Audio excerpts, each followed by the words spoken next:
दोस्तों, आज की कहानी है सासू माँ कुछ भी कर लो, मैं मायके जाकर रहूंगी। चलो दोस्तों, कहानी को शुरू करते हैं। जैसे ही नीलम साय लेकर सासू माँ के कमरे में गई तो अंदर हो रही बातचीत सुनकर रुक गई। सासू माँ विमला जी की सहेली आई हुई थी और विमला जी अपनी सहेली से नीलम की बुराई कर रही थी। उसका मायके जाना, अपनी बहन से बात करना विमला जी को बिल्कुल पसंद नहीं था और वह बस इतना ही चाहती थी कि नीलम अपने मायके को भूल पूरी तरह से ससुराल में रम जाए। नीलम ससुराल के हर व्यक्ति को महत्व देती थी और सबकी खुशी के लिए उससे जो भी बन सकता था वो करती थी, लेकिन मायके को नजरअंदाज नहीं करना चाहती थी। आप भी सासू जी अपनी सहेली से कह रही थी, पूरा दिन फोन पर लगी रहती हैं, कभी माँ और कभी बहन, पता नहीं क्या बातें करती हैं ये लोग। मायके में इतनी खुशी रहेगी तो ससुराल को कैसे अपना पाएगी। कई बार समझा दिया लेकिन इसे समझ कहाँ आता है। अभी भी देख ले कितना समय लगा लिया चाय बनाकर लाने में, जरूर अपनी माँ या बहन से फोन पर चिपकी होगी। नीलम को ये सब सुनकर गुस्सा तो बहुत आया, लेकिन वह चुप रही क्योंकि किसी बार वाले के सामने कुछ बोलना नहीं चाहती थी। वह चाय नाश्ता रखकर किचन में लग गई। रात के खाने की तैयारी में मूड तो खराब ही हो गया था, लेकिन उसने विमला जी की बातों को नजरअंदाज कर दिया। कुछ दिनों बाद नीलम के छोटे भाई का जन्मदिन था, सो उसे मायके जाना था। नीलम नाश्ता तैयार करके अपने घर जाने के लिए तैयार हो गई। विमला जी को जाने के बारे में बताया तो उनका मुंह फूल गया और कहने लगी, जन्मदिन ही तो है, क्या जरूरत है मायके जाने की, घर में इतना काम है, कौन संभालेगा, हमसे तो होगा नहीं। अब वैसे भी तुम्हारे घर तो हर महीने कुछ ना कुछ होता ही रहता है, कभी कभी मना भी कर दिया करो।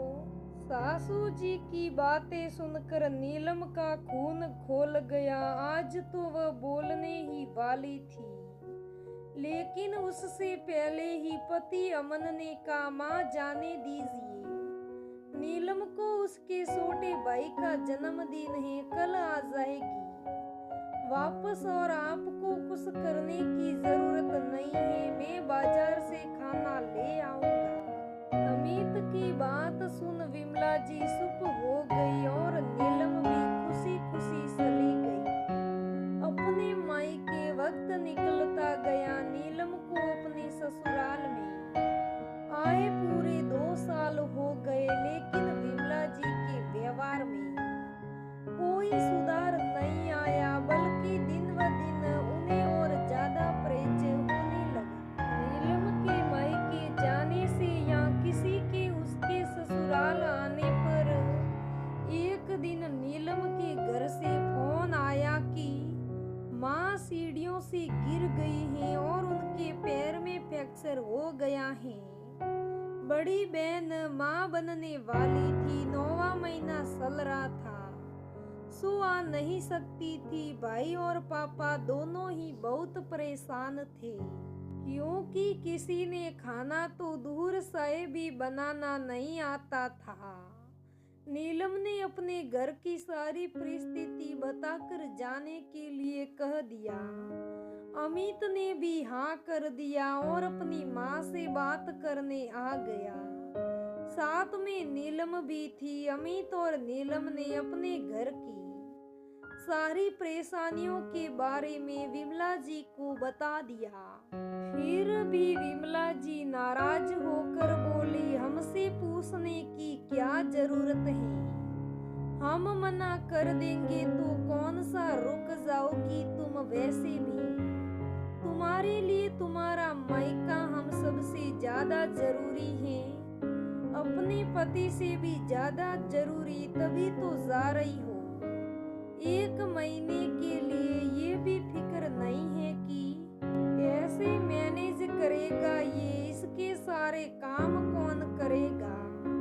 आपने बिल्कुल सही कहा मम्मी जी, मेरा मायका हमेशा मेरे लिए सबसे जरूरी है और हमेशा रहेगा, और ससुराल भी है, लेकिन ये बात आप कभी नहीं मानोगी। नहीं तो कहने का कोई फायदा है नहीं। और नहीं रही बात मेरे पति की, तो मेरे आने से पहले जो भी मेरे पति की तो सारे काम करता था वो अभी भी कर सकते हैं। इस वक्त मेरे परिवार वाले बहुत परेशान हैं, मैं उन्हें यूं अकेला नहीं छोड़ सकती, और मुझे पता है आपको मेरे मायके वालों से या मेरे मायके जाने से बहुत परेशानी होती है। तो एक बात बता दूं मम्मी जी, मैं कभी भी किसी के लिए भी अपना मायका नहीं छोड़ सकती। नीलम ये कहते हुए अपने कमरे में चली गई, और विमला जी चुपचाप खड़ी उसे देखती रह गई। तो दोस्तों, ऐसी सासू माएं बहुत होती हैं जो अपनी बहुओं के मायके जाने पर मुंह फुलाती हैं, गुस्सा करती हैं। उनसे मैं कहना चाहूंगी, आप ऐसा क्यों करती हैं? आप भी तो एक औरत हैं, आप भी कभी मायके गई होगी, आपका भी मायका है, आपको मायके से लगाव नहीं है। एक औरत की परेशानी नहीं समझेगी तो कौन समझेगी। मुंह फुलाने की जगह नीलम की सास ने खुशी खुशी कह दिया होता कि जाओ बहू, मैं संभाल लूंगी, तो नीलम के मन में कितनी खुशी होती। और वैसे ना भी बोले तो नीलम तो जा ही रही थी, फिर भी उन्होंने ऐसे जवाब नहीं दिया होता तो बहुत अच्छा होता। तो दोस्तों, कहानी से बस यही सीख मिलती है कि बहू के मायके वालों से हमें कोई परेशानी नहीं करनी चाहिए। अगर वो हमारी बहू के अपने हैं तो हमारे भी अपने हैं। बहू को खुशी खुशी अपने मायके भेजो, ससुराल लाओ तो घर स्वर्ग बन जाएगा। बहू भी खुश रहेगी, हम भी खुश रहेंगे, तो हमारे परिवार में खुशियां आएगी। तो दोस्तों, ये कहानी कैसी लगी मुझे कमेंट करके जरूर बताना। धन्यवाद दोस्तों।